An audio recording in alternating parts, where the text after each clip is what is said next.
Okay. All right. We're live. It's happening. Monkey Cam is back. See? The Monkey Cam. Oh. Apparently it works when it wants to, you know. I think it's this whole that soft quitting movement that everyone's talking about. Welcome, everybody. It's Wednesday night.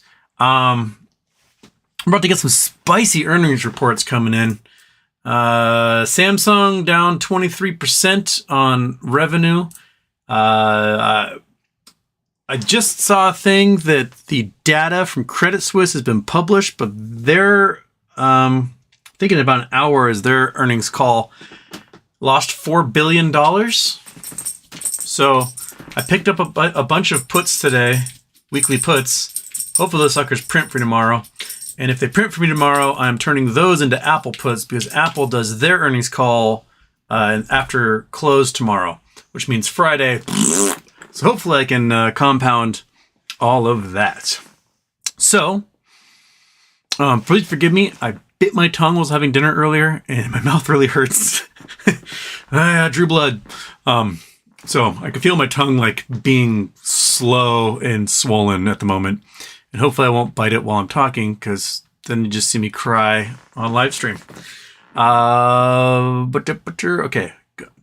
got to make sure I just fudged up yesterday. Okay. Daytime intro off. Nighttime intro go.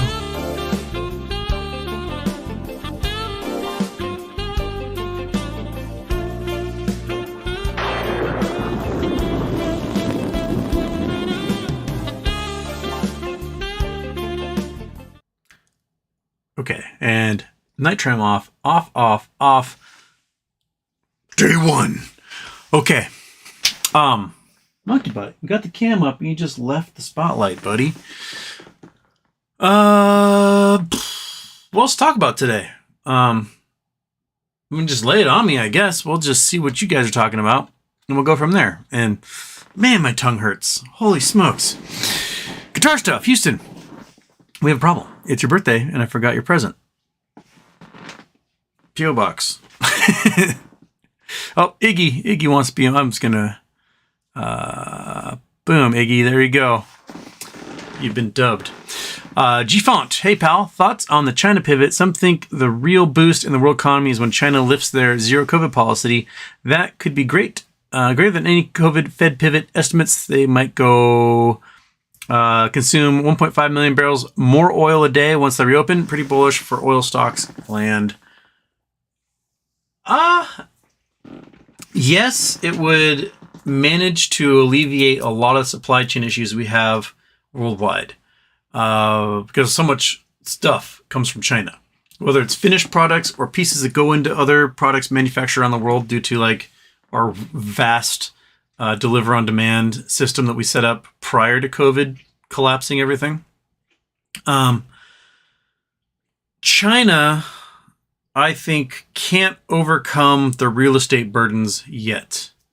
They built too much garbage real estate that can't be used, and everyone now realizes that there's no value in that. It was basically a digital currency.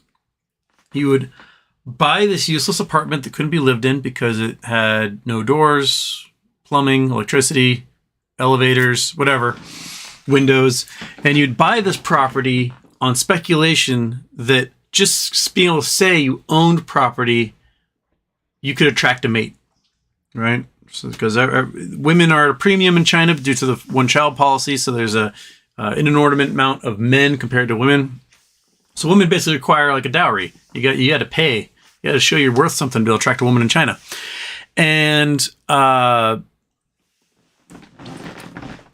you would have that property using the greater fool theory in that along will come somebody who's a bigger fool than you and will pay you a premium on that property and you will get more money out of it. So you buy Bitcoin at $800, assuming somebody will buy it from you at 1,000. You buy Bitcoin at 1,000, assuming someone will buy it from you for 2,000. And that works until you run out of buyers. And then if there's no more fools left, the price goes ronk. And China went through 1.3 billion fools, and there's no one left. So the Chinese real estate market is just collapsing hard. and all the developers have no cash. They still are going to default on trillions of dollars in bonds, and we're going to be stuck dealing with the outfall of that part of the market. Yes, China going for zero COVID policy or removing the zero COVID policy could be an immediate boon, but the Chinese vaccine doesn't seem to work very well. And they've got a huge population with lots of communal living. And my guess is that the virus will rip through the population, resulting in shutdowns and stuff anyway. So, damned if they do, damned if they don't.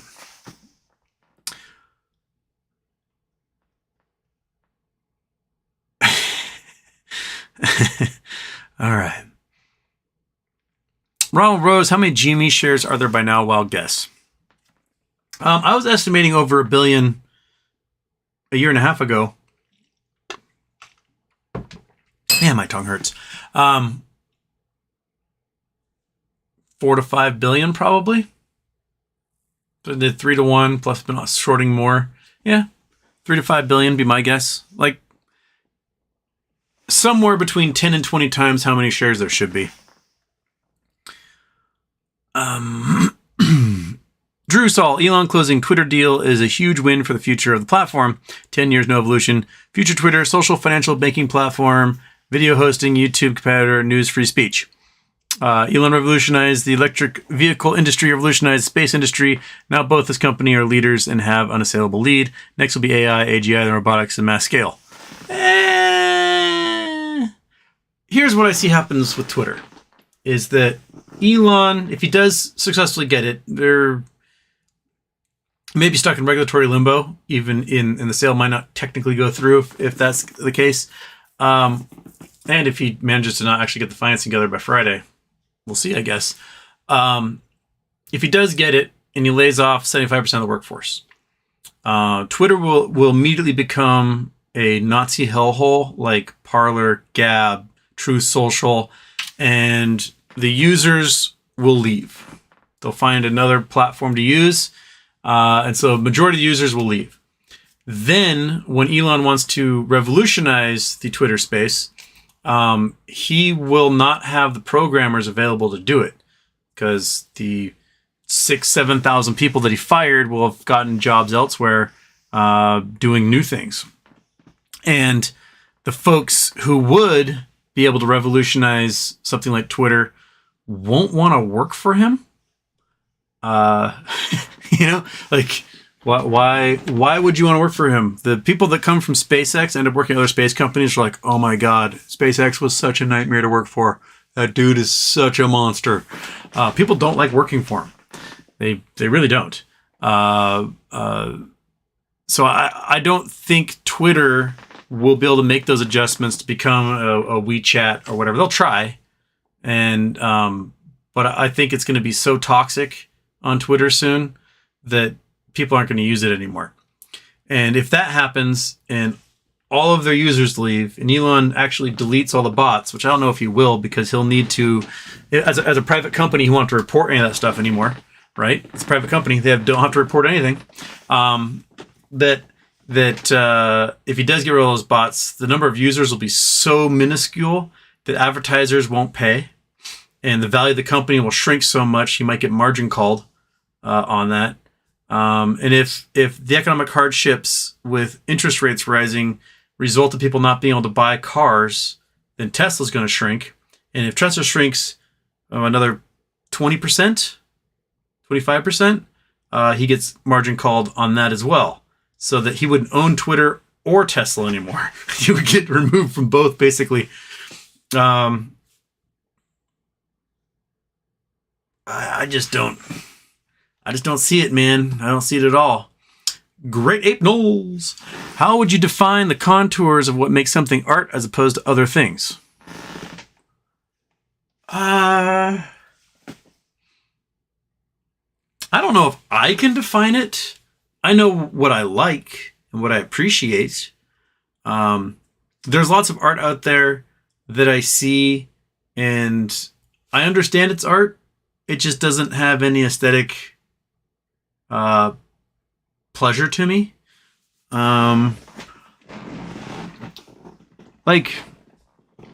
I'm not very big on the avant-garde, I'm just going to paint this canvas blue. It's going to be only blue. Do you get it? And then you're like, I don't give a shit. Like, I'm not going to pay $100,000 for that. I don't want it in my house. I mean, there's a level of I can do that in art where it's like, yeah, I can do that. I didn't want to do it, so I didn't do it. So why would I pay you to do it? That type of thing. I can understand people wanting to be avant-garde and weird and be like, oh, I never thought of painting an entire canvas all blue. Cool. If that floats your boat, by all means. I remember going to a Picasso exhibit, and it was at the Tacoma Art Museum, and it was lots of his pen on paper and charcoal drawings, a lot of stuff that he drew before he painted whatever it was going to be. And the skill Picasso had for turning something and putting an amazing representation of on paper was absolutely phenomenal. And then when he moved into like cubism and he started making these weird esoteric things, people were like, my kid could do that. This is garbage. But he still had the skill to do other things. And it's my theory, after going through that exhibit and seeing the paintings he did, that cubism was entirely because Picasso was painting his mistresses and didn't want his wife to know. So he would paint this cubist thing that was completely unrecognizable. He would tell his mistress, like, look, I painted you. Wink, wink, let's fuck. And then he could tell his wife, like, oh, I just painted some squares, man. And she'd be like, oh, okay. So I think that is that's, I don't know where I'll go from that. If it pleases you and it's awesome, cool. If it doesn't, that's okay too.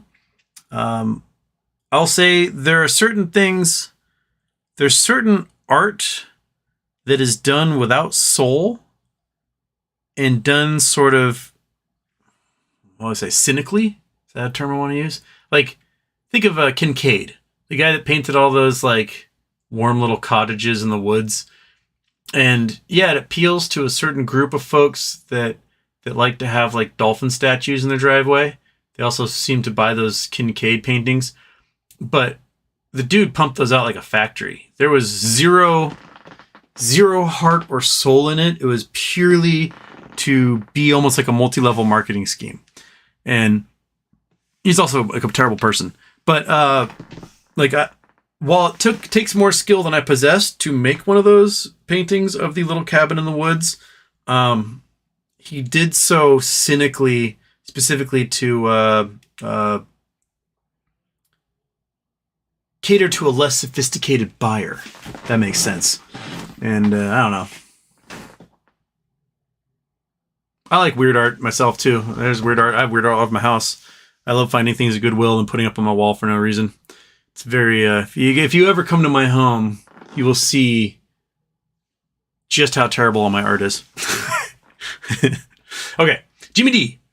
Have you ever made white and brown at the same time? Skip the spa visit. Is that something sexual, Jimmy D? Because I have no idea exactly what that means.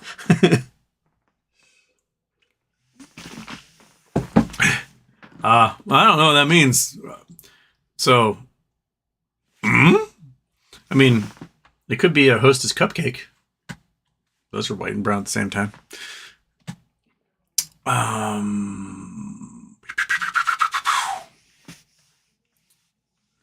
Iggy the Moment. Be interesting for Twitter, Blue Sky Social, and Mastodon Night to step in to soak up those fleeing the platform. Blue Sky Social and Mastodon, different type similar platforms. There was also Counter.social, and there was another one someone else mentioned. I totally forgot. I'll see where they go. I am a firm believer in moderation. There are people who will abuse a platform and ruin it for everybody else. And just saying like, free speech, they should be able to say whatever they want. Well, okay, then I can leave and I won't use your platform, and now you don't have any money. So there is a place for moderation. If I had a platform and you were a Nazi, I'd be like, delete. I don't want you on my platform. Go back to Stormfront or wherever you go and hide under your rock. Facebook and YouTube are stressing out. Facebook is Mark Zuckerberg going for the whole meta thing, destroyed his $1 trillion company. He took the company to $1.1 trillion and then right back down again by pivoting to Meta. Zoom serves a purpose. You flick on your computer, you look at your friends or your classmates or your coworkers, you say your thing, you turn off your Zoom, you go home. Putting on the goggles and the headset to have a fully immersive experience to then like pretend to walk around the office. Who gives a shit? Like, yeah, if I'm going to shoot zombies, I'll put the headset on and have a fully immersive experience. I don't want to like pretend I'm at the office when I'm not at the office. That just sounds lame. Right? Like, you know, you'll have in Star Wars, you'll have a meeting between like 5 holograms and they sit there and like have their meeting and then they turn off and go home. They aren't putting on their headsets to pretend like they're inside the Death Star themselves and walking around. They just have their meeting and they're done. They're out. Cha-ching. Mark Zuckerberg is not going to be able to create $1 trillion company out of people pretending they're at work. It's not going to work. It's not at all going to work. The best you'll be able to do, the absolute best you'll be able to do with that formatting is you can take 8-year-olds, put a set of goggles on them, and they can pretend to walk, you know, the Smithsonian Museum of Natural History or something. That's the best you'll get out of it. Other than that, it's going to be all shooting zombies and playing Call of Duty and whatnot with the headsets. Anything beyond that, no one gives a shit. It's all just going to be like money wasted on all that. Prontal, if the original reason to buy Revlon was because of shorts, why does it matter if the stock has gone to OTC? Shouldn't shorts start covering Revlon Q now? The thing about getting put on the OTC is that you lose a certain zazz, a little panache, some shine to your star. Being listed on a major exchange, NASDAQ, New York Stock Exchange, gives you a little bit of gravitas. Being relegated down to the OTC, people see that as a loss of momentum. And if you're a Q stock, which you're Revlon Q, and if you're a Q stock, that means you're pink sheet, and that means you're in bankruptcy. So, if you go bankrupt and your company blinks out of existence and no longer exists, the idea is the shorts don't have to cover anything. So the shorts right now might be in, let's pump out as many synthetic shares as we possibly can and drive that price down to nothing. If Revlon is not in a state where they need to raise capital by stock selling, they can pull out of it. But if they can't pull out of whatever downward spiral, then the shorts win. Oh, it's rough when you're in that Q stock zone. Even Sears might not be able to ever buck having a Q on their name, and will probably just give a cash dividend if that at the end. And then it will trade as some Q stock that still exists for some reason, like Blockbuster. What we're looking for, the big thing they'll need is a win in the New York Court of Appeals on the Citigroup accidental payment to their creditors. And if the New York Court of Appeals rules for the creditors and they get $900 million of that debt wiped out, then Revlon's back on top, baby, and they're going to rock it.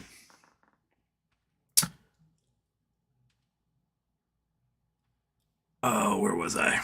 Jason Blackwell, yesterday's show, you knock over chair, freak out monkey, Hoshi Gaming tricks you into Eye of Africa, concurrently trapping you into a second intro and a simultaneous wrong intro. Glorious. Sometimes I'm just a shit show, man. Sometimes, you bite your tongue and it hurts. I didn't plan on just fumbling the bag as hard as I did at the beginning of yesterday's show.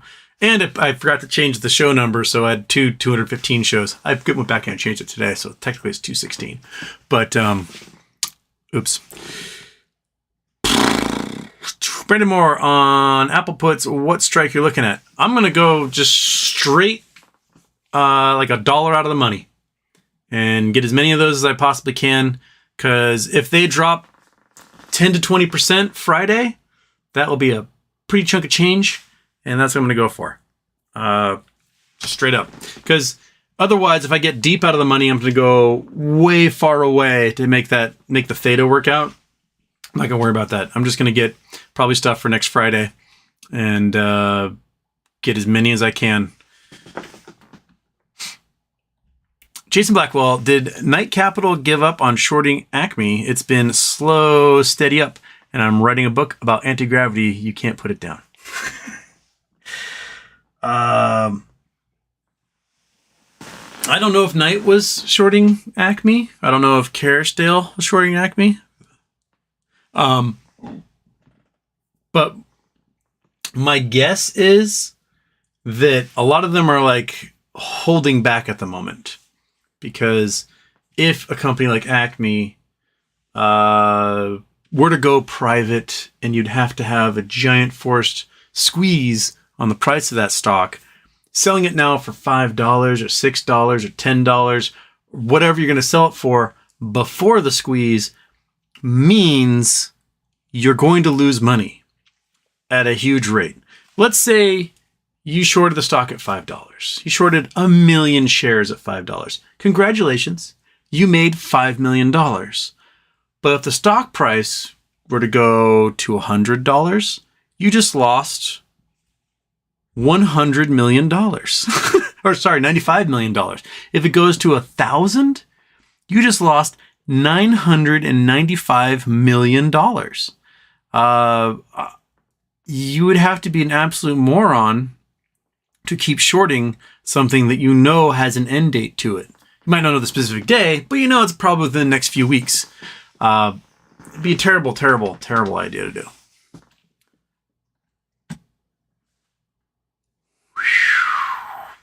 Steve Gehagen, Houston, have you ever had a Fifth Avenue bar? To be honest, if I have had a Fifth Avenue bar, I have no memory of what it tastes like. I'm pretty sure I got them in like Halloween candy, but I don't know if I could differentiate it from any other candy bar that I had in the Halloween candy. It did not leave a mark in my head at all as to what it tastes like. What about a Good News bar? I don't know if I had a Good News bar. I don't know if I have. Yeah, I don't know. Brandon T. Hi, Houston. How far will the DTCC go to not let Moas happen? Even if assets under management go down toilet for hedgies, they're already helping hedgies with fudging the dividend split. Frustrating. I don't know if the DTCC will be able to avoid the collapse of banks that are outside of the United States of America. We have huge commercial and investment banks that have lent out oodles of cash as margin to hedge funds and other investment groups. And those guys are collapsing. And we get one or two of them going down, it could affect the price of stocks everywhere. So the only group that could possibly keep it all from collapsing is going to be the Fed. But the Fed, honestly, if they were to print enough money to keep it from happening, the inflation would be so great that it would have been like they may as well not have done that. Oh, get up there, buddy. Yeah. Are you sad because you knocked your blanket on the ground? Yes. Yes, you are. There you go, little Palpatine. So they may as well print it and bail out the banks after the market collapses. And then they can use that to bring it back up again. But if they're just doing it to hold it up there, then they're just inviting an even larger collapse in the future, which then I have to like figure out a way to prop that up again. It's just going to be a bunch of like sticks of bamboo and 2x4s holding this whole thing up, and it's just going to be chaotic because all it's going to take is one nerd to kick one of those things out, and then shabunk, everything's going to fall. Marcella, can the SEC keep forgiving or ignoring margin calls for hedge funds when Moas, like they already admitted to doing. They seem to be quite chill and happy to do it. I think right now, the SEC is holding out for just about 2 more weeks. 2 weeks from yesterday is election day in the U.S., our midterm elections. And as soon as those results are in, the people at the SEC are going to be like, you know what, I'm going to take a 1 week vacation. And I think the Fed, the SEC, the FTC, FINRA, all those bodies are going to just go, all right, bring it down. And it's going to be controlled demolition from that point forward. So they just had to be able to hold on for 13 more days.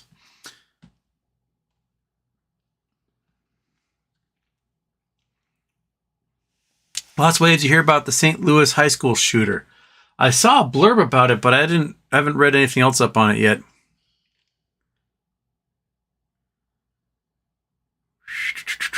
Lost waves is possible. Everyone's MMTLP shares get canceled. Boss wants to be spit and fud. No. I mean, I shouldn't talk about that, but no. Wes Chevrier, Mr. Wade, people won't leave TikTok and refuse to go on Lomotif. Could that be considered treason? No. I mean, if TikTok were to be made illegal, which there's been rumors that there's investigations into refusing TikTok's business license in the U.S., and that was happening under Trump too. Trump was using it as leverage against China for the little trade war he started. But I think there's actual national security concerns about TikTok. It was discovered through leaks that TikTok was specifically following certain users and gathering data on them off their phones, like targeting individuals who use TikTok for the purposes of spying on them for the Chinese government. This could result in TikTok being banned or seized, their American version seized by the U.S. government. And that may be, if it gets banned entirely, the people have no choice but to go to another platform, which then BBig would be the winner on that one, because they've got the next version of TikTok that would be used. So, we'll see. Ideas Matter 7707. Houston, what do you think of Mullen and their new vehicles? Do they have a chance of catching Tesla or the other EV companies? No. I mean, their new vehicles are catchy the eye, but they don't have a production facility. They don't have any production agreements. They don't have any semiconductors that they can put into new cars. They're stuck. They're stuck at the bottom end of the supply chain. And they don't have the cash to build a factory. They don't have the money to hire workers to build cars. And they're currently, I think, stuck in a debt spiral where they're going to have to issue more stock to raise money to keep operations going. And without having any products to sell, that's going to quickly dwindle. Their best bet short term is to do licensing agreements for their technology with existing automotive companies, and then perhaps hope for a co-production deal with one of them. But right now, I don't see them as a very viable company. I think COVID really hit them hard. The outfall of the supply chain and the fact that people, weren't buying cars, it was hard for them to get to work and whatever. So if they were where they are now 2 years earlier, I think they would have some drive. But financing is drying up. Liquidity is drying up. Car sales are drying up. Interest rates are too high. Supply chains are terrible. If they survive this, in 2-3 years from now, they still exist, I will be impressed. But I don't see it happening. Oat Milk Man, Houston. Tales from the Crypt or Creep Show, which one is better? I've never seen Creep Show, but I loved Tales from the Crypt. I loved it. I thought Tales from the Crypt was fantastic. Crypt Keeper, I would invite the Crypt Keeper in my home to hang out. That guy's rad. There was another one. what was it called? It's back in the early 90s. Might have been like USA or something. Whether like they're up all night or late night or whatever it was called. It was very similar. It had like little half an hour kind of Tales from the Crypt type shows. I forget what it's called. But I remember enjoying that one too. Creep Show. What's Creep Show on? I don't know what Creep Show was on at all.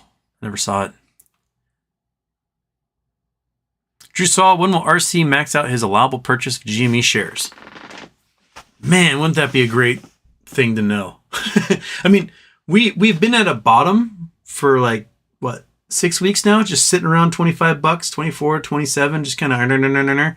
And that's the last time we did that was February, March, and then he did 100,000 purchases. We rocketed $200, and yeah, so it's time. He should jump on that. Crypto Chris, here goes the Elon bashing. Of course, Elon's terrible. Crap, quit resetting, you dang chat. Okay, sorry, I gotta scroll back up, figure out where I was. Where was I?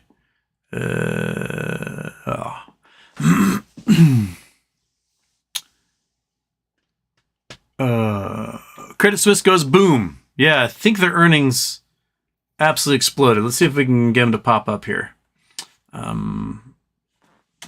Credit Suisse earnings report.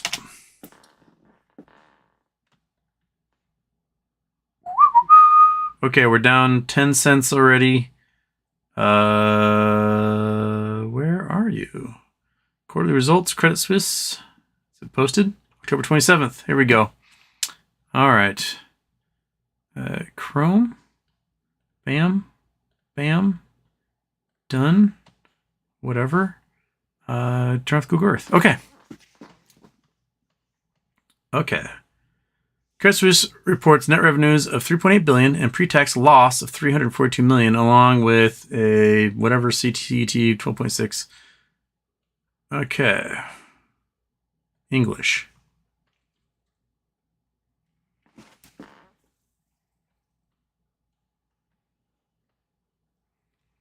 All right. So net revenues, third quarter net revenues are down by $1.5 billion. Operating expenses are a little bit lower. Income is down by $700 million. Okay.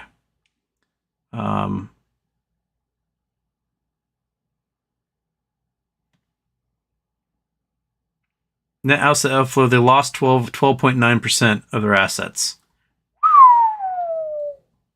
Okay. So this quarter has been worse than the rest of 2022 so far. So things are getting worse for Credit Suisse. All right. Does not look good. Does not look good.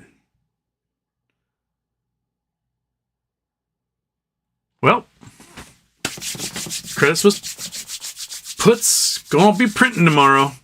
Pre-market in 2.5 hours. Let's just see how red it goes. Okay. Where was that question? The Credit Suisse one. What are they going to do? Hang out on Facebook?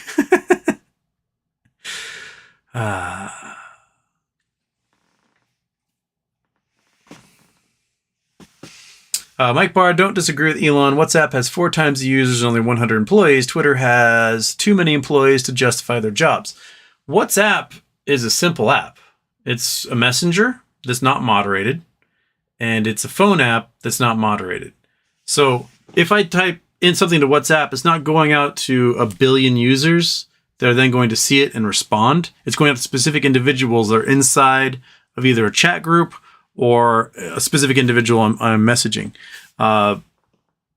Twitter is a social media platform which goes out to everyone and they can see it, which lends a much bigger problem for moderation, for dealing with interaction between users than you have on WhatsApp. It's a completely different animal because it's a completely different style. It'd be like saying, you know, the shoe store down the street, they sell a whole bunch of shoes and they only have 4 employees. whereas the Walmart sells just as many shoes, but they have like 500 employees. Well, there's a lot more going on at Walmart than there is at the shoe store down the street. So you're looking at two different animals there.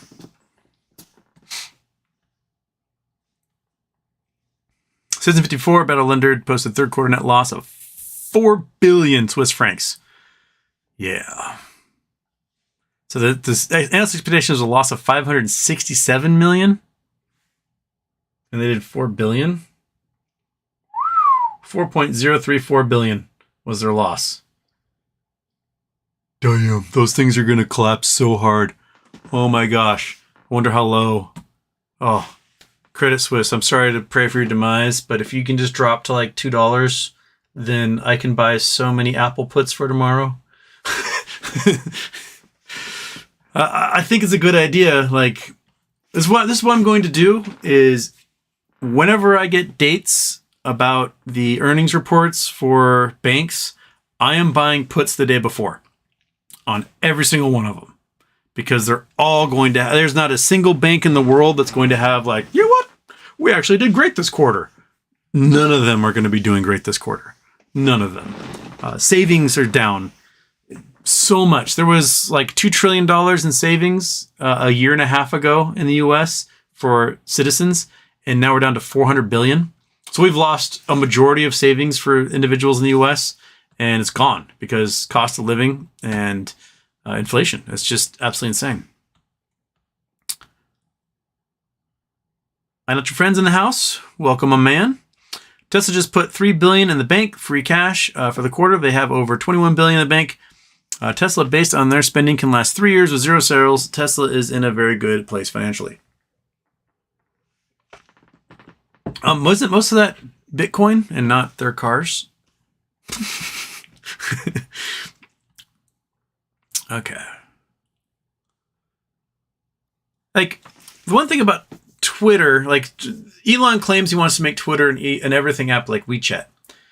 Elon could have just made an everything app and launched it and had a startup. But he's paying $44 billion for an app that's worth half as much so that he can turn it into something it isn't. That just doesn't make any sense to me. Like, why wouldn't he just start from zero where it's way cheaper, curate his own workforce around it, and then build from there? You have the money to do it. What I think Elon really wants to do is Elon wants to keep people from making fun of him online. And that's the entire reason why he's buying Twitter. It's an ego thing because people rip on him constantly for doing bad stuff.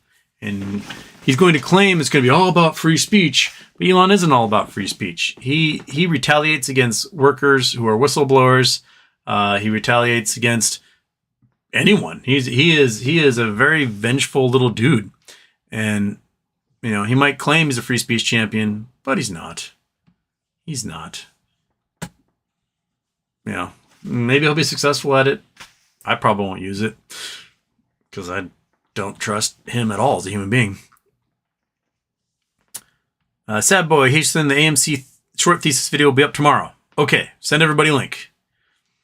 Mike Barr, Tesla is just like China, running out of buyers. Not everyone can afford them. Q3 next year, with the way prices are going, Tesla coming down. I think that there's going to be a drop-off. There's going to be a cancel of pre-orders because a lot of people who are pre-ordering were crypto millionaires who are now crypto thousandaires. And so they pre-ordered a Tesla, and now it comes time to like, hey, your car's about to be ready. And they'll be like, I don't have the money. And I can't afford a 22% interest rate to buy a $100,000 car.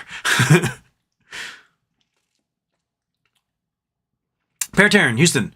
As of right now, do you think Moas can happen by Christmas? Seems like the market's just refusing to crash. Derogatory when Moas Houston comment. I mean, it can do anything.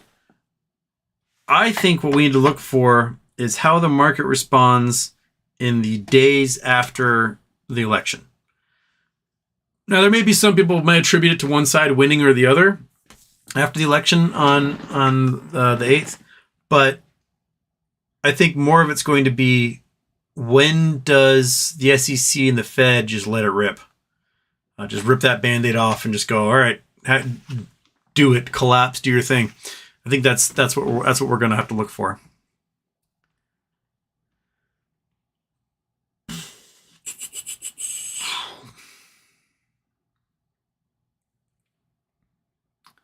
CRF, your story about your former cop friend is the same as mine. Saw some racist stuff, realized I hated people who are cops. Maybe get my master's degree in psychology. Now working on being a licensed counselor. There you go. Yeah. Jersh. What a great name. Houston, happy birthday. Lying in bed with my girlfriend, and I got a notification that you were on. I looked at her, and she just rolled her eyes and said, go ahead. That sets up for quite a few jokes right there. But, you know, I guess it's a win when you're in bed with your lady and you're thinking about me.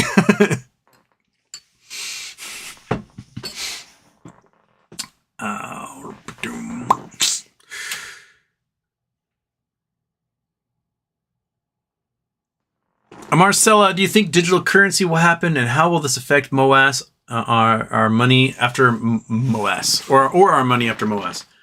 I think digital currency.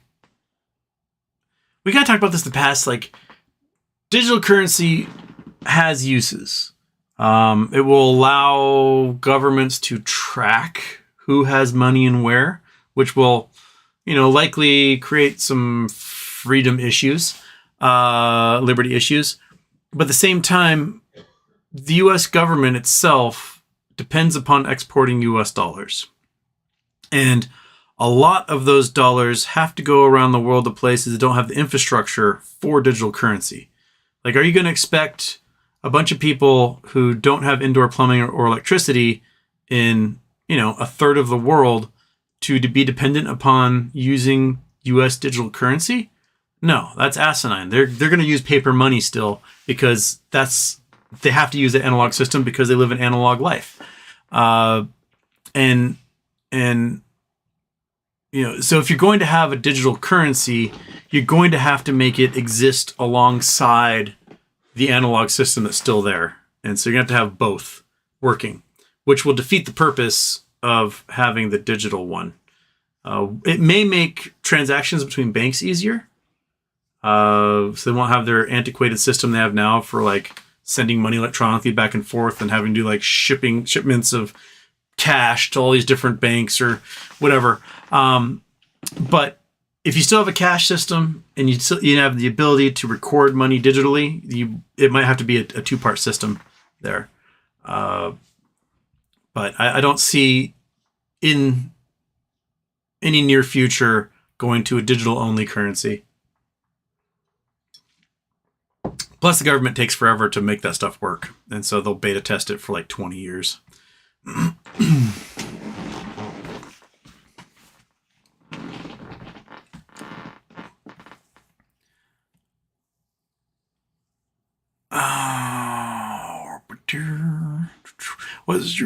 was I?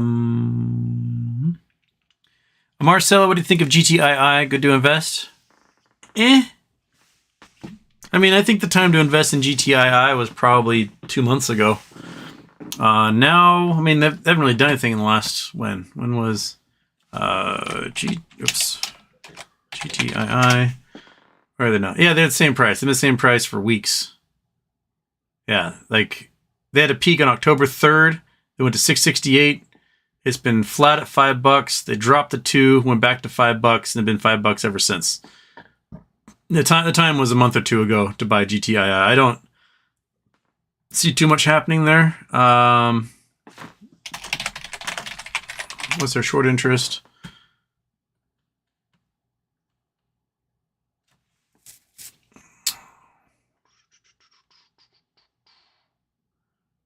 That's not telling me at all. They're having lots of office change shorting going on. Short interest, they aren't telling me the number of shares short, though. Tell me the number of shares short. Go away. Go away. Okay. Show me. I'm dancing around these websites. They're not showing me. Don't quit trying to get me to buy things. Just...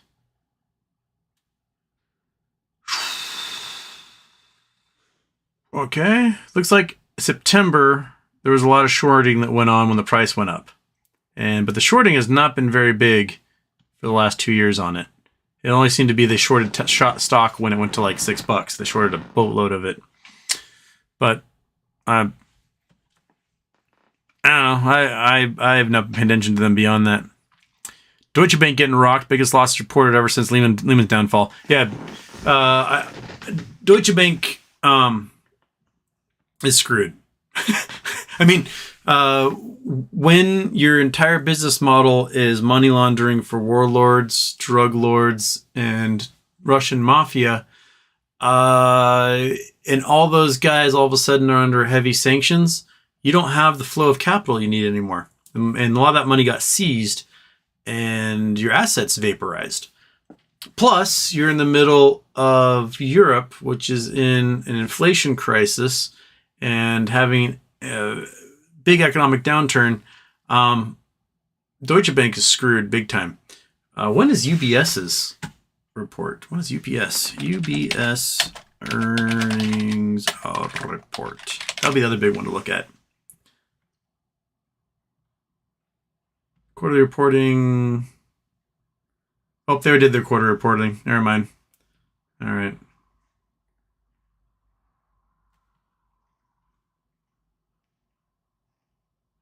They actually didn't post a giant loss at UBS, which is weird because they were definitely quivering there.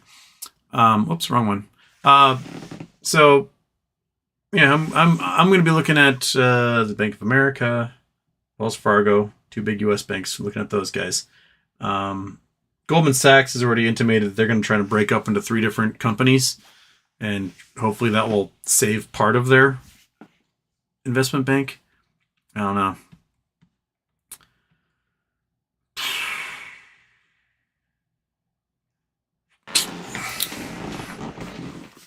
Okay. Callum, Houston, you have an uncanny ability to game theory things out. Humor me. Plunge protection team doesn't exist. T90 isn't a thing, and net shorts aren't at risk. In downturn, optics post midterms. I mean, that's 3 unlikely scenarios. So, the plunge protection team doesn't exist. We know from reporting of the Federal Reserve that they have $8.8 trillion in securities. We're not talking just bonds that they're normally trading back and forth. We're talking mortgage-backed securities, blue chips, corporate bonds, all sorts of things that they've picked up especially since COVID. 8.8 trillion, which is more than a third of the entire U.S. economy, like GDP, in just securities held by the Federal Reserve.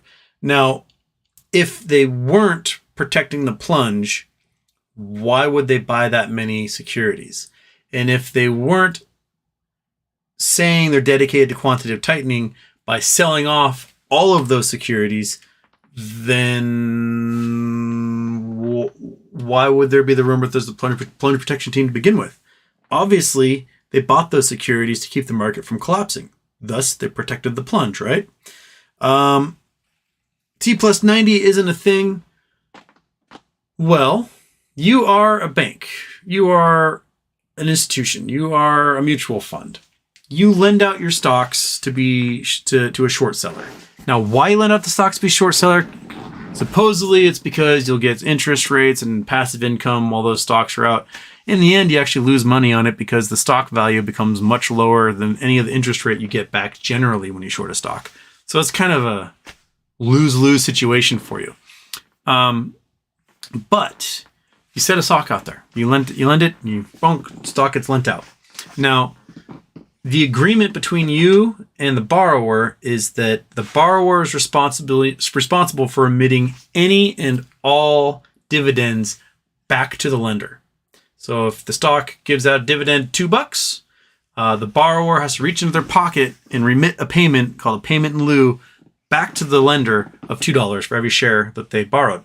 Now, if you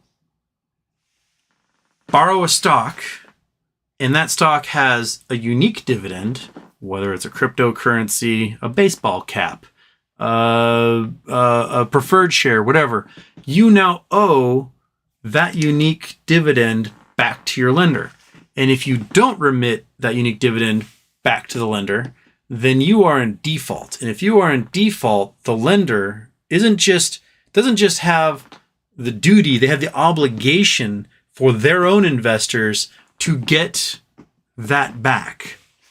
And so generally, if you go 3 months, if you're defaulting for 3 months, they're going to go, all right, time to call the sheriff and evict this guy. That's just kind of how it works. So, yeah. And net shorts aren't a risk in downturn. Usually, no. Usually net shorts aren't really a risk in a downturn because everything goes bronk and all the thing that's shorted goes bronk with them.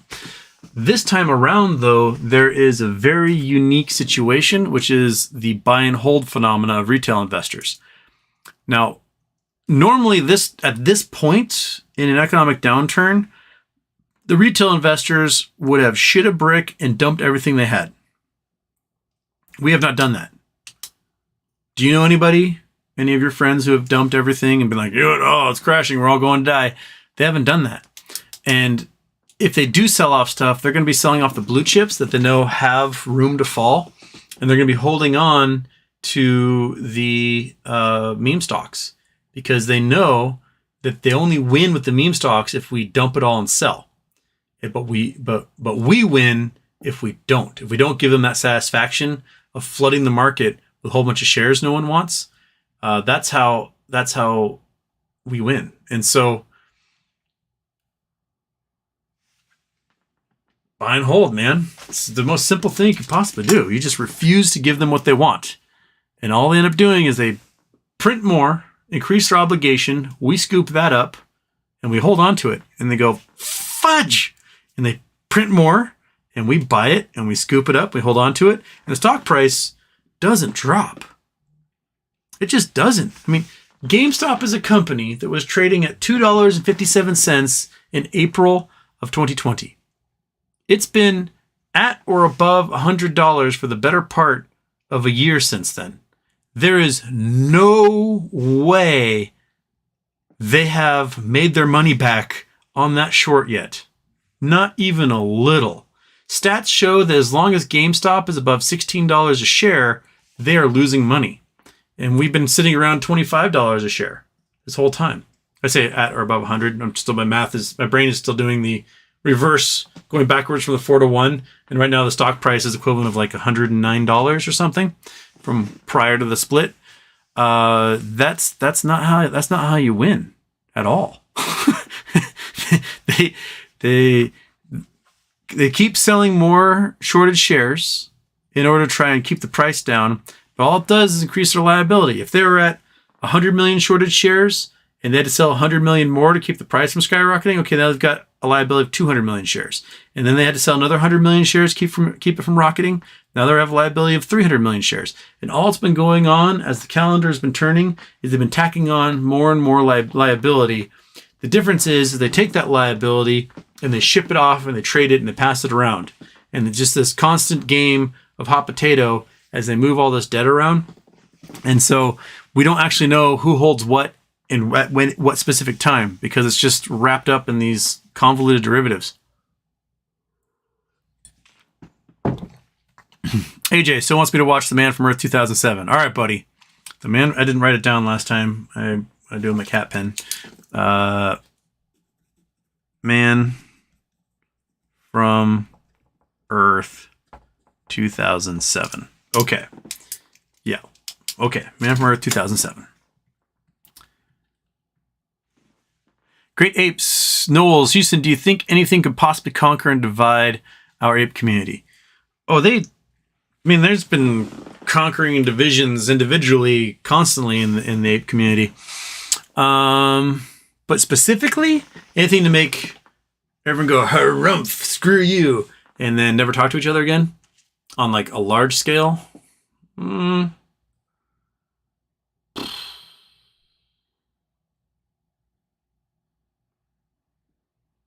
If there's something specifically, I'm sure the Citadel guys and all the shorts have been trying to figure that out. They've been working hard at doing that, but it doesn't ever really seem to stick very well. If there is a way to divide and conquer everyone, they haven't come up with it yet. They peeled off some here and there, but you know, that'll happen. You'll just shake those paper hands loose, baby.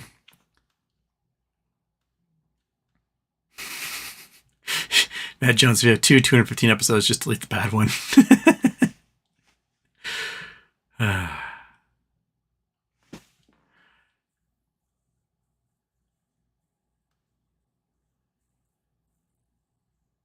Brandon Moore, thank you, Houston. I appreciate it, man. Well, thank you. Yeah, all right. Fifth Avenue bar is a light Butterfinger. Then that definitely did not click in my head. If I ever had a Fifth Avenue bar, then I know what a Butterfinger tastes like, but Fifth Avenue bar, I don't know.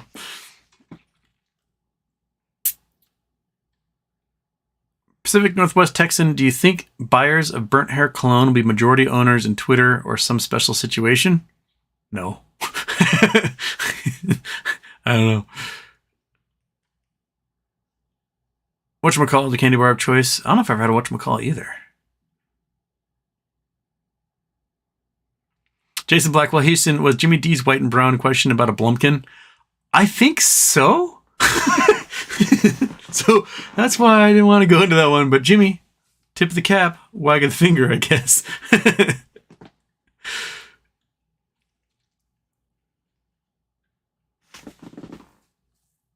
Big Mac 8000, Houston, feeling down. Really could use some hopium about GME, holding strong. But what's a strong looking piece of data that gives you diamond hands? Just need a dose of Houston hopium. Well, right now, the days to cover is the highest it has been since January 2021.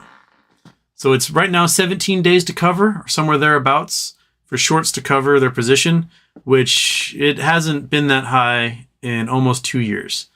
So that means if we get one of those good rip days coming, the sucker is going to pounce. It's going to pounce big. So that's what we're waiting for. Days to cover. That's one to look at. Like, the longer it gets for days to cover, the bigger the payday is at the end. And the fact that the price hasn't dropped that entire time means that it's like coiling. It's like a cobra ready to pounce.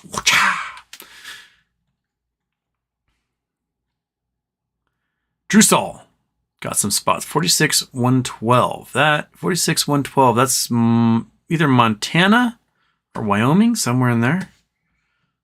Google Earth. Take me. I want to say Montana. Montana? Shaboom. We in Butte? Is that where we ended up? Looks like the Berkeley Pit right there. I think, yep, that's Butte, Montana. Okay. So we're at a house in Butte, in Butte, Montana.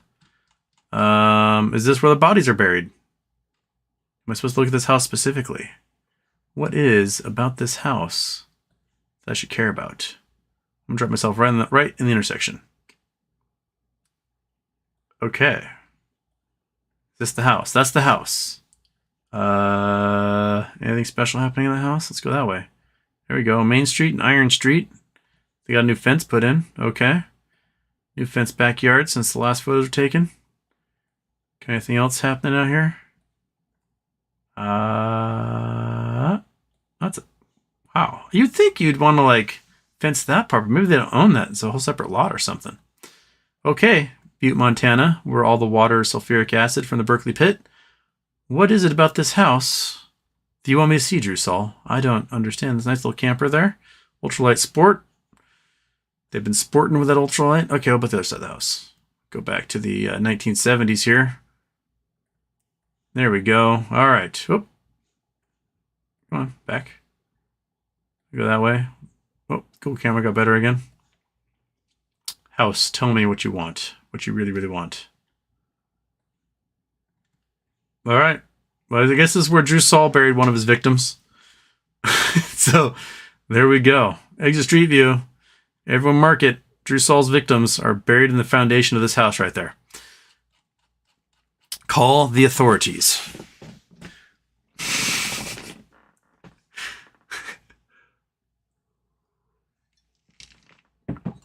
Okay.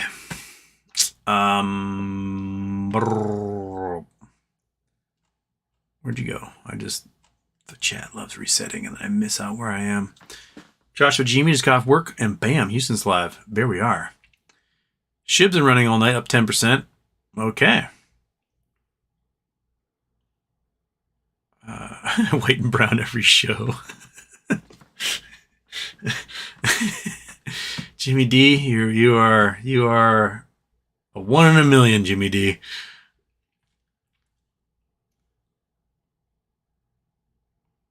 Okay.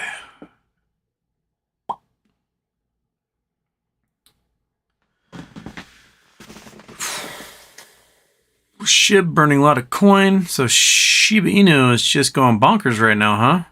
I don't think I have any anymore. I used that to go to Hawaii once. What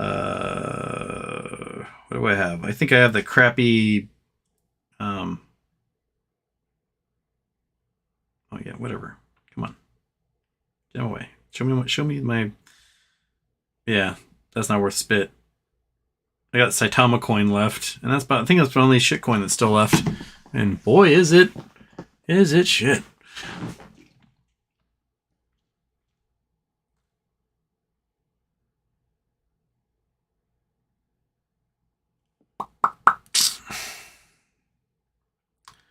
Okay. My Coinbase tax documents were on 25 pages. He did 46,000 trades to make $11.15.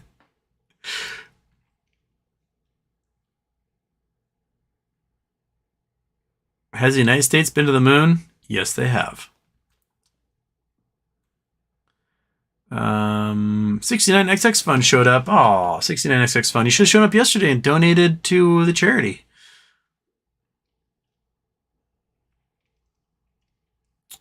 All right. All right. Ted Tremendous. Houston, any merit in keeping money in both credit union and community bank? Should I just keep it all in credit union? I mean, as long as it's not more than what the federal insurance is for the account, I don't think it really matters which one you keep it in. Your credit union isn't going under. Your banks, on the other hand, might go under, but if they do, your assets get transferred over to a new bank. You just have a new bank you have to deal with, which is now larger than the previous bank that you had. But it sounds like the U.S. government is going to up FDIC insurance. There was talk about that, increasing it from $250,000 to $500,000, which is about time. I mean, it's been at $250,000 for 60 years or something. So yeah, up it a little bit.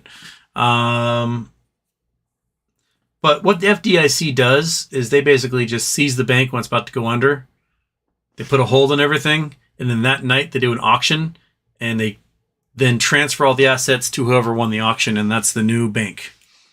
So the government has figured this out as a way so you don't lose money when that happens. But just make sure, just in case, you don't have more money in your account than what the federal insurance is for.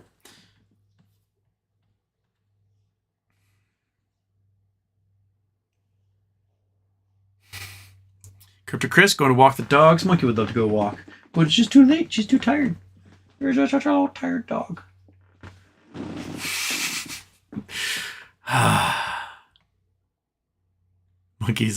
Monkey sleeps out of just spite.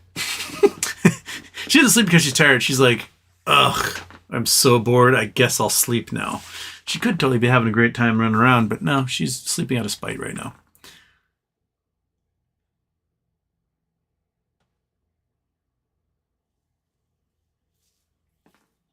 Iggy Lamone, Ted Tremendous, I'm opening as many accounts as I need and keeping only 250K in each, so if something happens, I'm covered. If you go to your bank, if you are a wealthy person, and you go to your bank and you say, I would like to talk to the private banker. You go and you talk to the private banker, and they will set up an account for you that is like a checking or a savings account, but like a family tree, that account will have dozens or hundreds of other accounts.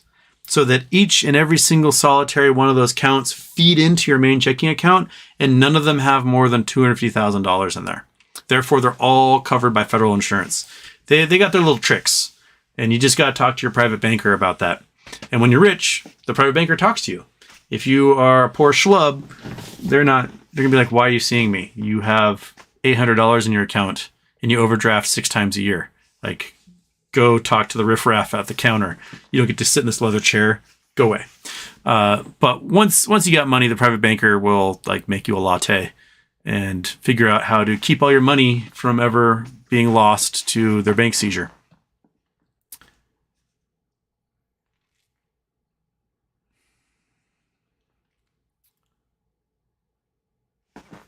Well, Shivaria Houston, in my opinion, supporting TikTok is a moral treason. I mean, yeah.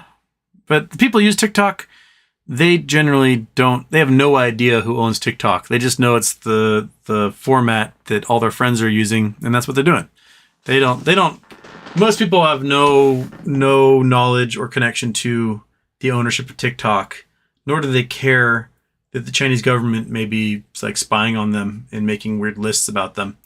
But most people on TikTok don't matter. But there's a few users that might be members of the military, government, whatever. And those folks probably have a spy program on their computer. They get identified via their Google account or whatever. The Chinese government goes, okay, I need you to find me an engineer who works for the nuclear school in Charleston, South Carolina. And they go, okay, we got ourselves Lieutenant so-and-so. And now we are inside his phone and we are listening to every conversation he has because he opened up the permission of the microphone and the camera on his phone.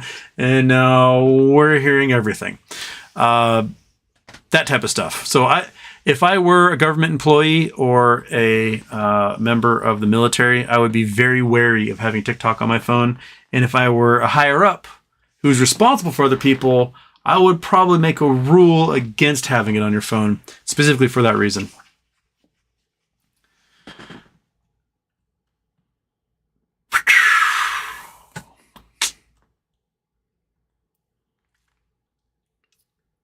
Raider Bo, 2,700 jobs being cut from Credit Suisse by 2023. DVS, if everyone sold their shares, it would probably Moas, but it would be for market mechanical reasons like it was with AMC. They got enough liquidity to be able to exit, so they did. Does 100% utilization even matter?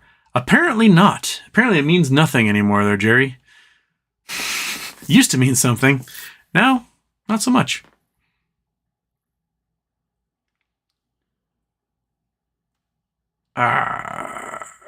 Raw. Did you talk about Sears yet? I haven't talked about Sears. Nothing happened with Sears. It's at 15 cents. The 28th, so this Friday, I think, is the day they will exit bankruptcy if there were no what's it called, Monkey? Objections. That's the word I'm looking for. Objections from the creditors by the 20th. So if there was nothing, I haven't heard of anything there being any papers filed by the creditors saying I object.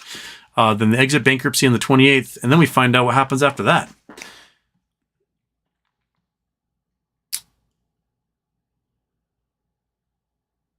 Do you think Garth Brooks will ever reveal the location of his bodies? I still have no idea how that started or why, what it even means. I don't know.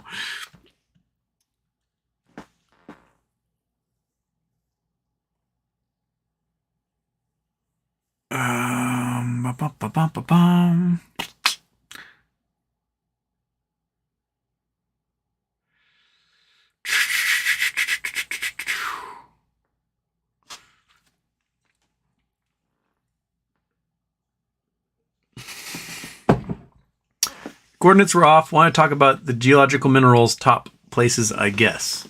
Oh, just like Butte in general? Is that what you want to talk about? So the Berkeley pit, this guy here, this is basically a giant vat of sulfuric acid.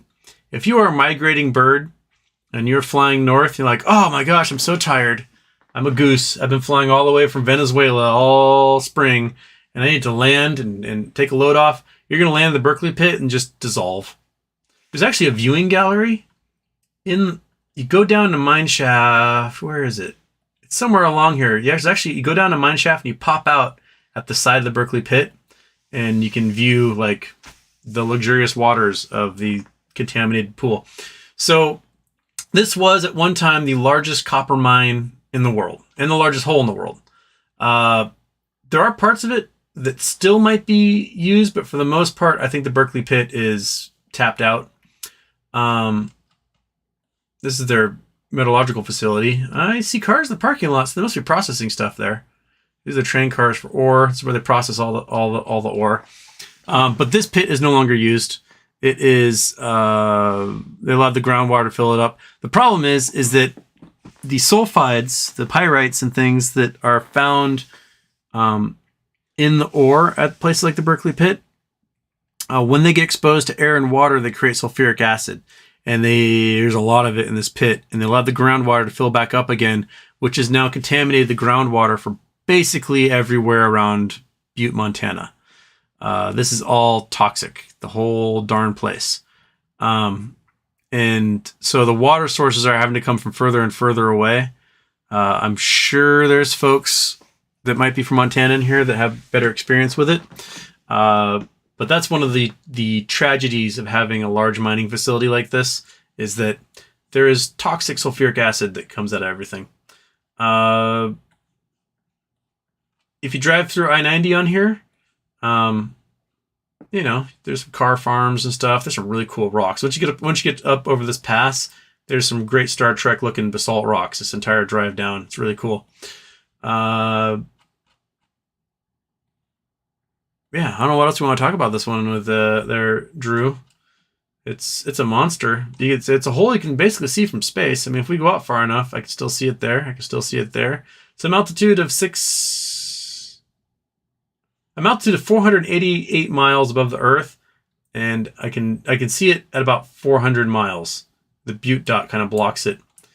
The other really giant one is the Bingham mine outside of Utah, which is currently the deepest hole in the world. This is the current world record holder for deepest hole. And I was supposed to film here when I did my pilot in 2013, and they had a giant landslide because the hole got too steep.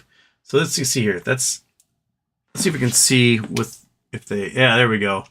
So the top of the mountain was basically about the same size as this peak, so 8,000 feet. And they deleted the entire mountain, and now it's a hole that goes down to about 4,000 feet. So it's a 4,000 foot deep hole that they made from what was the top of the mountain, the Bingham mine overlook. And this is also another copper mine. It has lots of gold as a byproduct of their copper operation. There's some real big holes in the world. Yeah. Okay. There. Holes that humans make. Human holes.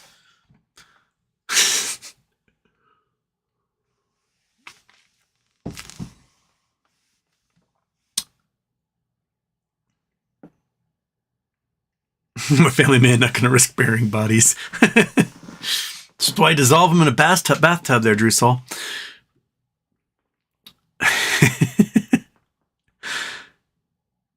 Isabel, I used to lost my Bluetooth earphone. I turned the volume up on my phone and followed your voice, and I found it. I'm glad that it can be your mechanism for finding devices in your house.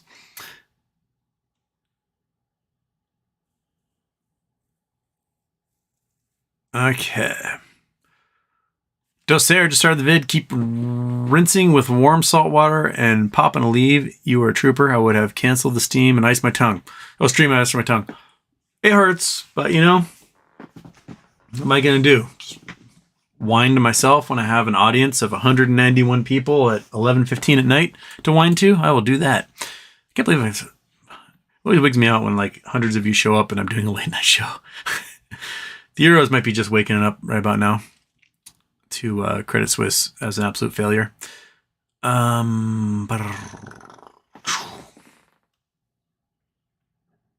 Looks like almost at the bottom of the chat here.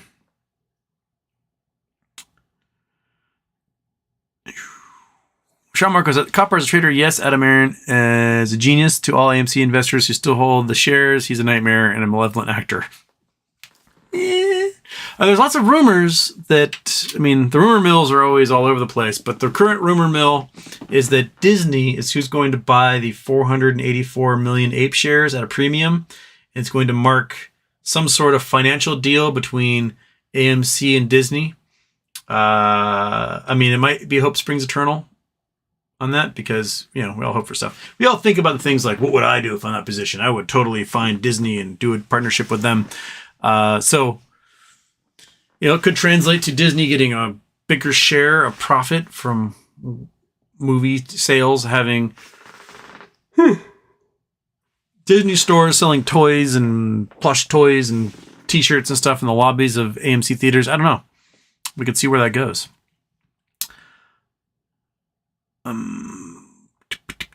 Drew Saul, Fidelity insures up to 1.25 million per account. Okay, so you just got to make multiple accounts when you get to that 1.25 million part. Noted.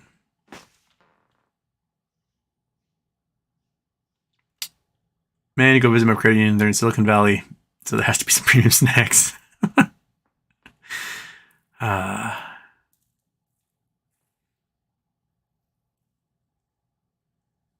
Frontal is creating gravity inside a space shuttle using rotation practical. Yes, you don't have to rotate it that fast. Just at if you make a really, really, really, really big cylinder, you can rotate it quite slowly because you get a lot of angular momentum on that. If you got a smaller one, you got to rotate a little faster.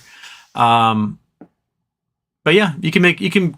It's not necessarily artificial gravity; it's centripetal force that your body doesn't know the difference because you have a downward force. So that's what you're looking for there. The problem is if you're in that rotational environment and you can see your frame of reference rotating, then you're just gonna be like the entire time. But as long as they hold off your frame of reference, so you don't feel like you're just spinning around the whole time, then you're gonna be all right.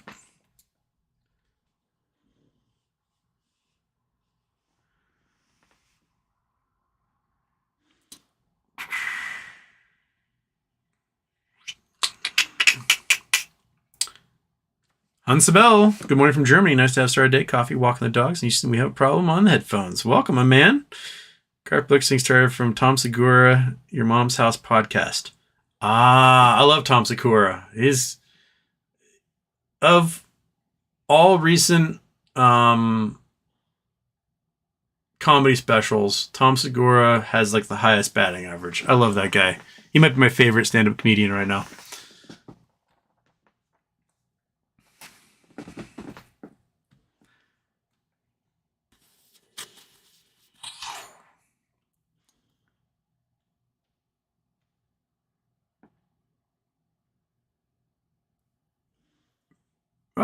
Where'd I go? Dang it. Just keep it. There we go. Okay. Houston has a podcast. It was wicked. Most of Butte has tunnels into the city. Yeah, it's one of the cities that they mine the copper everywhere. And there's lots of gold there too that they mined. Butte is a heavily mined city. And the Montana Institute of Technology in Butte. And most of their degrees seem to be centered around like mining engineering, petroleum engineering, things like that. I have a friend that got his petroleum engineering degree from there. And then I haven't seen him since. I'm sure he's out, I don't know, digging holes somewhere.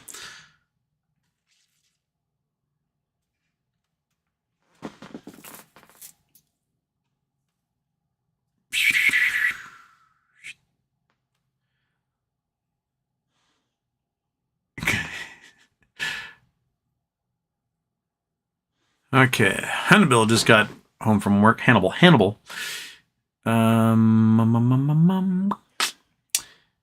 Iggy, they were mined out, and then caverns turned into old miner speakeasies. That's true. They do have a lot of like underground speakeasies in Butte as well. Here at work, says Untun, what happened with Credit Suisse? Hope the stream goes well. Credit Suisse lost $4 billion. And which was $4 billion more than they were expected to lose, essentially. So I'm waiting for 1 a.m. my time, and I want to see that Credit Suisse ticker just fall off a cliff. And I set a sell order at a certain price already, so that if I happen to like not wake up in time for the opening bell, then it can sell at that, and then later in the day I can buy my apple puts and then watch those fall off a cliff as well. I miss the Warner Brothers Studio Store. I don't know if we ever had those up here. I'd love to get Bugs Bunny stuff.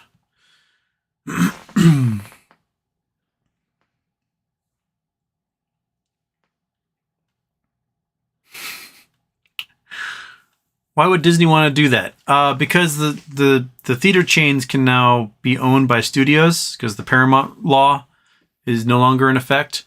And getting yourself in with a theater chain, perhaps as a partial owner, can give you a higher take of what you sell. It's vertical integration, man.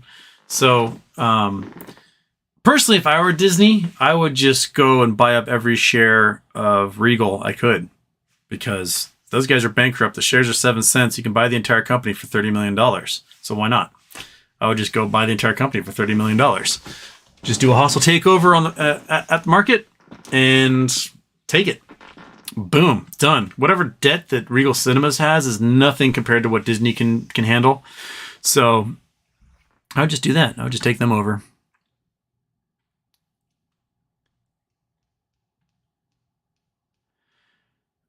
Miss Missy, you were talking about loving opulence for the sake of opulence the other night. Here's the best example I know. Castle in downtown Boston, 2 blocks from Fenway. I can sit here for hours. Gardner Museum. Yeah. Sometimes you just want to go see something that's like, wow, this is really nice. There's an aesthetic there. I was reading this Twitter thread about this architect named Luce, who was an architect in Vienna, and he hated opulence. He hated moldings. He hated designs and things on the sides of buildings. And so he was the inventor of form over function and made the most boring looking buildings of all time. They just look like, I don't know, someone's outbuilding. They just didn't really think about. And it created this design phenomena of the most boring construction of like concrete brutalism of all time. And why? Like, I want to be able to appreciate something, right? Like, yeah, if I got to make something that's completely utilitarian, yeah, okay. That's the cheap way to do it. But I'm going to have no attachment to that thing ever. It's just going to be like, yeah, that was the office that I went to my doctor's in. Okay. But if it is done in an Art Nouveau or, an Asian panabode or Greco-Roman classical or whatever, like, if it's done in a style that's unique and beautiful, and you go, this offers something more than just a roof, and I really appreciate it. Like, I love going to the train station downtown Seattle, which in the 1960s they had covered up with like plastic tiles and drywall, and people had forgotten that it was a beautiful place. And then they went to like redo the drywall and discovered just opulent marble and bronze castings and statues and gargoyles, all sorts of stuff. They went, what the hell? They just covered this up with like plastic tiles? And so then the remodel became, let's restore the beautiful construction that is this classical train station. And I just love like seeing the Minnesota granite and the marble floors and, the fine woodwork. It's just cool. I appreciate it. Miss Missy, is this your Gardner Museum? Bam, bam, bam. Can't understand that. Oh, it's because it's an and in there. Got to delete the and. Oops. Put the north back in there. Boom. Okay. Shabam. We are in Beantown. We are going to this or that. That's Isabel Stewart Gardner Museum. Isabel Stewart Gardner Museum. Okay. We're going to go sit and look at the Gardner Museum. Maybe we'll go right there. Oh, that's not the best view. Got a whole bunch of people waiting outside, though. Waiting to get in. Okay, let me exit street view. Let me go over here. I want to go this way. Oh, it's inside the Gardner Museum. Let's go to the outside first. Oh, I'm inside. But dang, look at this. This is definitely opulent. We are in what looks like the Catholic room. This is the room of the Catholics. So this is the type of stuff you just put a headset on an 8-year-old and they can be in the metaverse looking at this museum, and there's a practical application without ever like having to travel anywhere. Except this is very slow. Like, won't let me go down the stairs? All right, fine. We'll go that way. Well, we got some tapestries here. Woven rugs. And this screams opulence. I'll give you that. Nope. I didn't even look out this window. This is a very European style courtyard here. But lovely. Looks like a great place to be in the springtime for sure. Yes, opulence for the sake of opulence.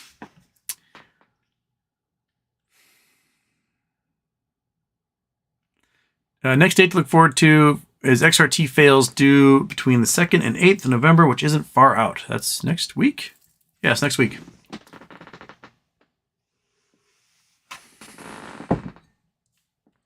Probably hits on the 7th. Centrifugal versus centripetal. Feel will mean the same thing. Huntsonville, more castles. Okay. Let's go see some castles. Why not? Let's castle it up. Bam, bam, bam.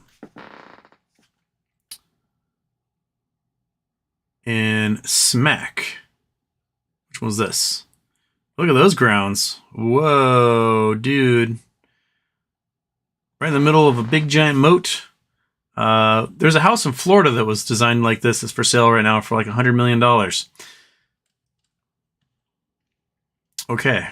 Give it to me. Boom. I'd like to mow that lawn. All right, there's little guard towers. It's snowing. Look at that. Now, that's a driveway, man. Take your Lamborghini, pull up front right there, get unloaded. What a nice burg that is. So, can I go? Where can I go? I want to look at it from further away. Can I go over here? Boom.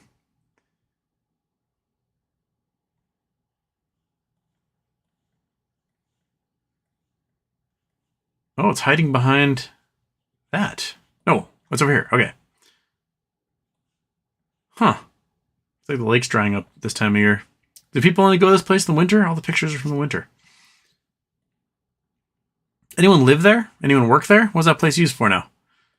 It obviously was like an opulent residence or something at one time. Give me your... First, go that way. Go that way. Second, go... Give me that Wikipedia. Schloss Moritzburg. It's a Baroque castle, municipality of Moritzburg, and the German state of Saxony, about the northwest Saxon capital of Dresden. Original castle was built from 1542 to 1546 as a hunting lodge. That's a nice hunting lodge. Just a little cabin to go visit. It's like the Vanderbilt hunting lodge in Virginia. Or North Carolina, one of those places. Chapel was added, blah, blah, blah, blah. Frederick Augustus converted to Catholicism in order to secure his election as the King of Poland. And the chapel was consecrated then. What's it used for now? Anyone live there and go hunting there?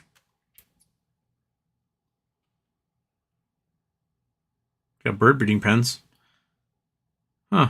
It's doing some renovation. Reopened 2007. There you go. Well, I don't know what they're being used for now. But it's gorgeous. I mean, look at the grounds over here. I would like to mow all that. That would just...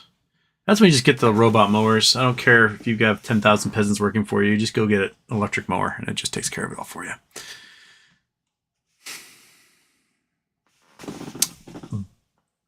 Boma Supreme. I still want to know what the convo about TikTok was and whether it was related to Tencent. Does anyone know?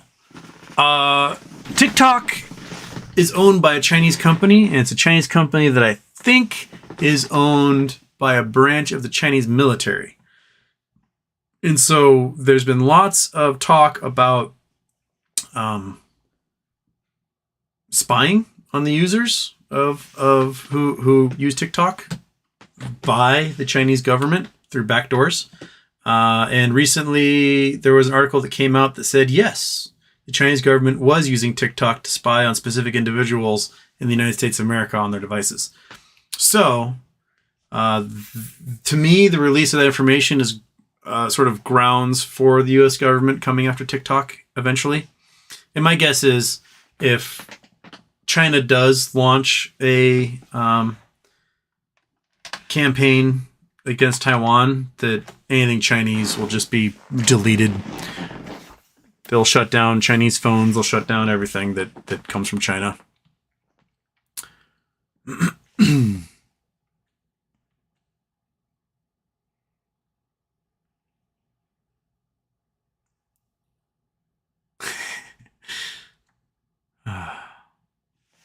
You tune in, there's a lot of billions to lose. Maybe I should just eat less avocado toast.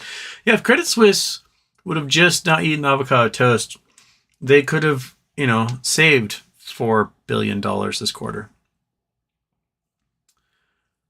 Well, and Saunders, morning from Wales, pal. I literally can't wait to never worry about money again. Also, we spoke about my sciatica previously. I have been swimming once, and it's pretty much gone. Woo! Excellent. Yeah. That's what laid me out at the end of August, and I've been really bad about going back to the gym since then. I've lost like 10 pounds of muscle. I need to go back and go get ripped again. Man, my back hurts so much. But I'm glad your sciatica is feeling better. It is, dude. It will take you out. When I threw out that vertebrae at the end of August, beginning of September, like the pain was so bad that my brain erased it. Like I know I was crying, like just weeping tears of pain, and I could barely get in and out of the car to even go to the doctor's office. But once, like 3 days later, when it got better, my brain just like erased 90% of that experience. It just deleted it. It was like, you don't need to worry about this anymore. So in my mind, I know that it was among the most painful experiences of my life, but my brain just went, we're just going to stuff that into this thing, and you won't be able to recreate that memory. And it's weird. It's weird, man. RJ Lowe, what's the best way to get more money from FAFSA? You can't. You get as much as they're going to give you. The more poor you are when you file, the more you'll get in grants and unsubsidized loans. Then they'll give you some subsidized loans, and then you get the option of private loans. The private loans are the terrible ones. Those are the ones you want to avoid. But sometimes the school is so expensive you can't avoid those. So max out your unsubsidized loans for sure. If you got to take some subsidized ones, make sure those are the ones you pay off first when you get out. And try as your best to avoid the private loans. The private loans are the terrible ones you don't want anything to do with. Cinemark has the best leadership. I have no idea if that's true or not. I mean, they're in bankruptcy or going there right now. Isabella, did you watch the Fetterman debate? Hope he wins. I watched clips. Most of the talk was about how he flubbed words and whatnot. Yeah, the dude did have a stroke. His cognitive ability seems to be there. It's the auditory and the vocalization that seems to have a problem. But he's not any worse than Chuck Grassley or Herschel Walker. So, and those guys have terrible ideas and do terrible things, which is I mean, putting a gun to your wife's head and threatening to kill your children. I think that's worse than just having a stroke and having to read your words rather than listen to them. Michael Harrow, what do you think about the video of Elon walking into Twitter carrying a sink? Poor attempt at humor. Yeah, I don't really understand. He's like, let that sink in. Okay.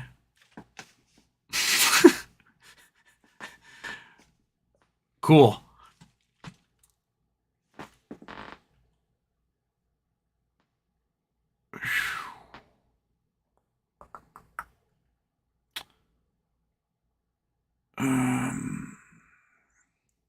Missing a granite is nice. That's a good geology joke right there. Technically, it isn't. Some of it is, but yeah. All right. Drusal. Okay, now we got someplace on the west coast here. This must be California. Bam, bam.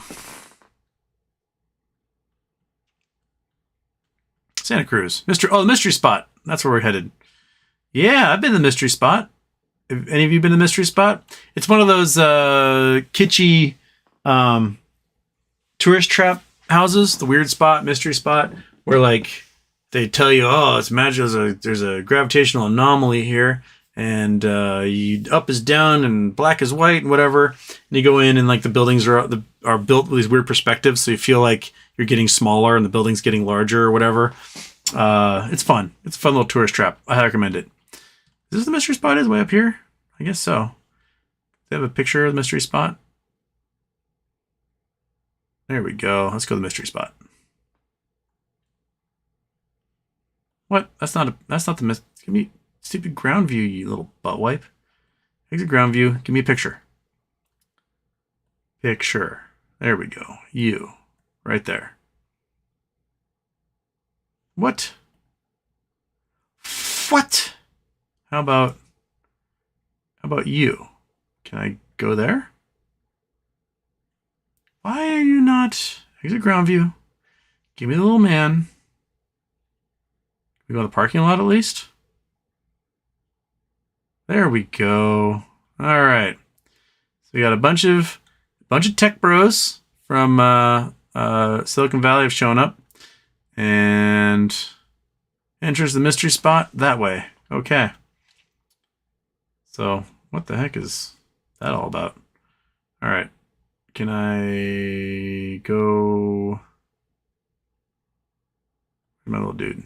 Can I go over here?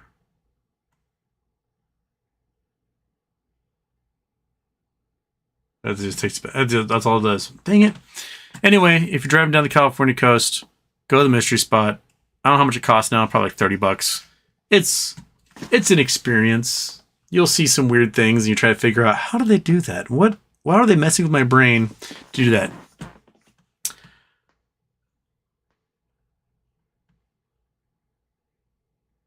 Owen Saunders, Houston, how many shares of the company that shall not be named do you think are in circulation, including naked? Just trying to work on sell at the peak. I mean, if I were Acme,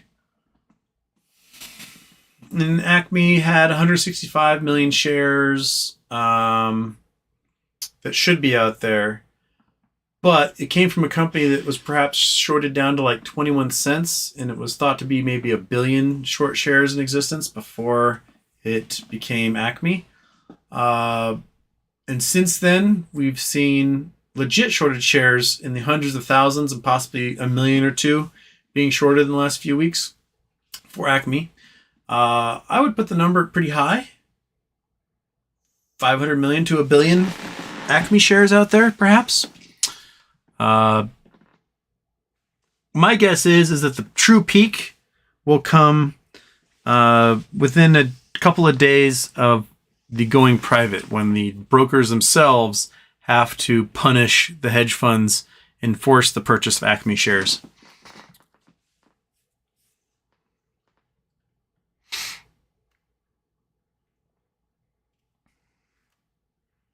Okay, where I just lost my place again.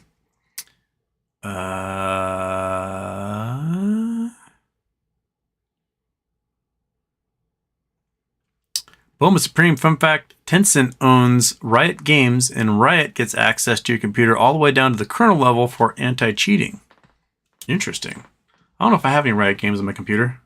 I don't think I do.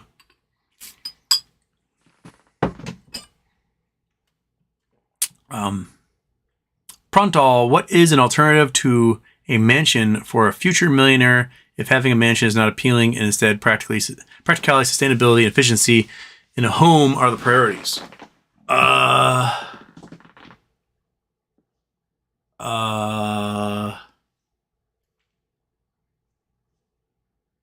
really nice solar-powered RV? Tiny home? A collection of tiny homes? Um, a reasonable mid-level condo and an efficient modern high-rise. I don't know, Prontal. It'll come up to you. Building your own place out of mud and sticks and then gilding it in gold. How about that?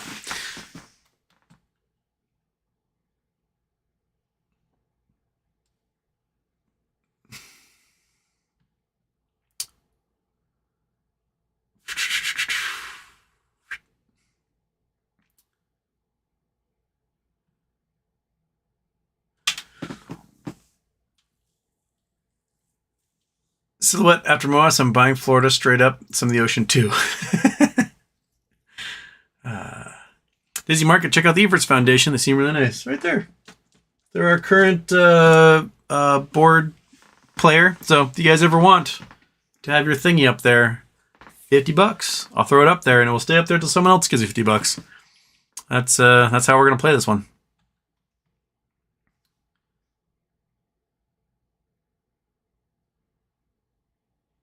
Michael Harrow Houston, do you think financial institutions and brokerages are specifically watching certain meme stock accounts that have GME AMC preparing to treat the owners of those accounts like royalty? Man.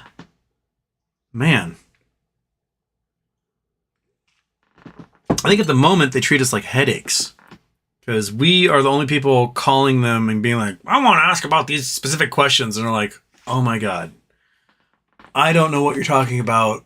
I don't know what you read on Reddit. I have no idea. No one tells me anything. I can't help you. And they go, darn broker. And then we make a Reddit post and then 50 other people call and bug the hell out of their poor call department people. That's what I think they think of us right now, that we're just a giant headache and they just don't understand why we won't leave them alone. But they need customers, so they go, all right, fine. That's pretty much what I think is happening with those brokerages. They will treat us like royalty when we have a lot of money in there. But until then, just a bunch of people who won't stop calling them. Yeah, yurt. A yurt is a good one there, Miss Missy. I have some friends that have a really nice yurt. They use it as an Airbnb.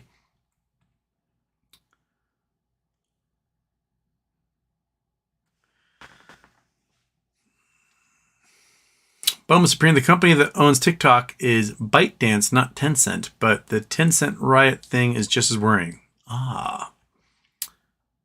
So.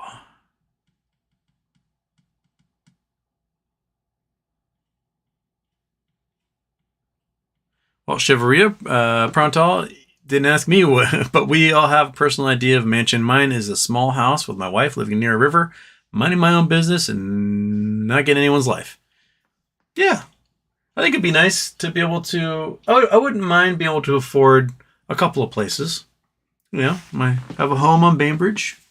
I would love to have a home in the mountains somewhere, that possibly a ski in, ski out at a wonderful ski resort, and I'd spend a great deal of my winter time there.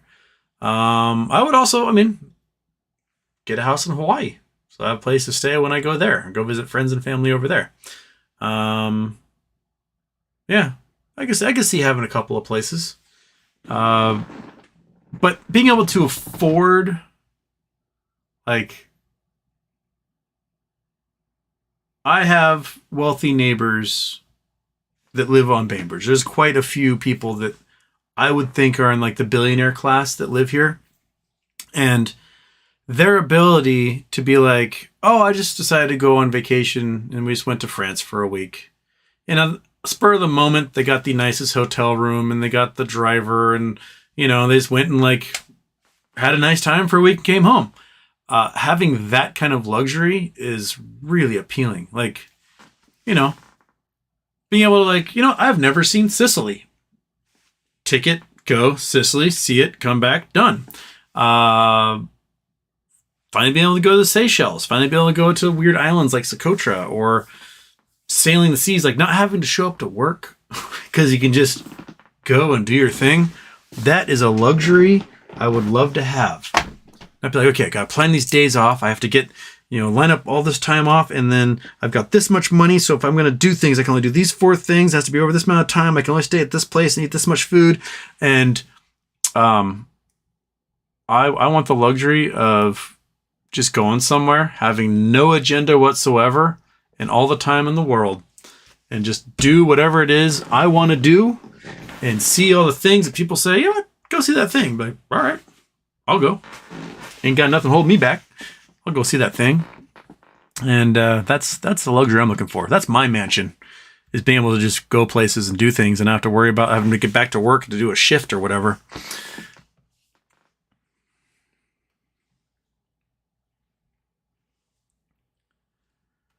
Dizzy Market, best solution is go to community college for the first 2 years and keep costs down. True. And if you are poor, you make under $50,000 a year in Washington State and you're a resident, you get to go to college for free no matter where you go. Go to community college or the University of Washington. It is tuition free.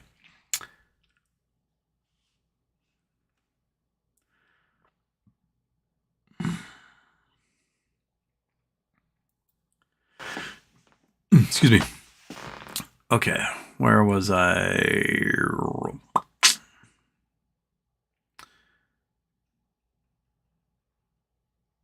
Mystery Spot, a record store.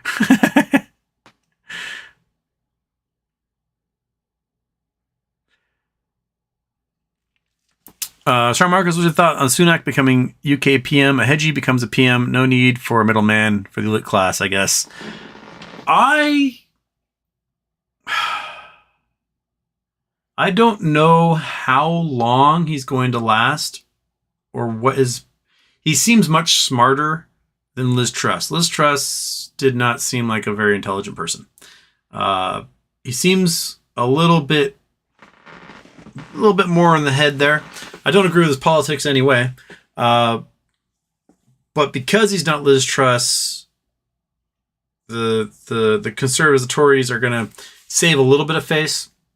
I think the best thing that they can do right now, because they're on their second unelected prime minister in 2 months, is to call for snap elections and just take their lickings, let somebody else run the government while the economy's crashing. And then that might be the best thing the Tories can do for themselves. They will lose so many seats. There was a poll last week that showed if the snap elections were to happen, the Tories would only win 5 seats in Parliament. So they may do a snap elections in a week or two with Sunak, and hopefully they'll gain a little bit of their popularity back. But for the safety of their democracy, they're going to have to get a legitimate government in there, because they don't have a legit government right now. It's not supported by the people. They've had 2 unelected prime ministers. They need to get an elected prime minister in there and go with that. But they won't listen to me. What will Liz Truss do with the rest of her life? British TV political commentator. I mean, she now has a pension of what, £160,000 a year or something. So she can do nothing if she wants to. But she's still a member of parliament, isn't she? She just resigned as prime minister. I think she's still a member of parliament. But she'll probably be some sort of commentator on Sky News or something. And will end up on, I don't know, a celebrity singing, dancing competition on BBC4. And that's what she'll do. Daphne, Houston, how do we check after hours for OTC stocks? Probably just all the main financial sites will show you that, right? They'll show you what it's currently trading for, at least the futures for them.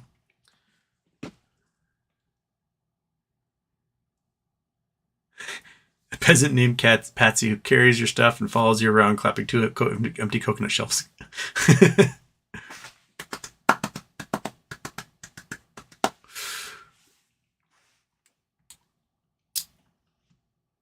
Okay.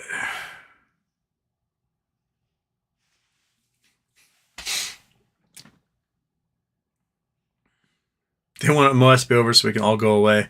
Yeah.